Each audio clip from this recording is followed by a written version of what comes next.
Nandamuri Balakrishna, puri Jagannadh crazy కాంబినేషన్లో తెరకెక్కుతున్న cinema జోరుగా షూటింగ్ జరుపుకుంటోంది. రీసెంట్గా హైదరాబాద్లో బాలయ్య డాన్సర్లపై పాటను కంప్లీట్ చేసిన చిత్ర బృందం పోర్చుగల్కి వెళ్ళింది. 40 రోజుల పాటు సాగే ఈ షెడ్యూల్లో కొన్ని సీన్లు, 3 పాటలతో పాటు ఓ భారీ ఫైట్ని తెరకెక్కించనున్నారు. పూరి జగన్నాథ్ స్టైల్లో హెలికాప్టర్తో కూడిన ఈ యాక్షన్ ఎపిసోడ్ను హాలీవుడ్ నిపుణుల పర్యవేక్షణలో షూట్ చేయనున్నట్లు తెలిసింది.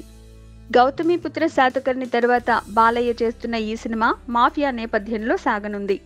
ఈ మూవీ ఫస్ట్ లుక్ ని బాలకృష్ణ పుట్టినరోజైన జూన్ 10వ తేదీన రిలీజ్ చేయనున్నట్లు తెలిసింది. హీరోలను కొత్తగా చూపించడంలో పూరి జగన్నాథ్ దిట్ట కాబట్టి బాలకృష్ణను ఎలా చూపించనున్నారో చూడాలని నందమూరి అభిమానులు ఆసక్తిగా ఎదురుచూస్తున్నారు. శ్రియా, ముస్కాన్ హీరోయిన్లుగా నటిస్తున్న ఈ మూవీ సెప్టెంబర్ 29న రిలీజ్ కానుంది. భవ్య క్రియేషన్స్ బ్యానర్ లో ఆనంద్ ప్రసాద్ నిర్మిస్తున్న ఈ సినిమాపై భారీ అంచనాలున్నాయి.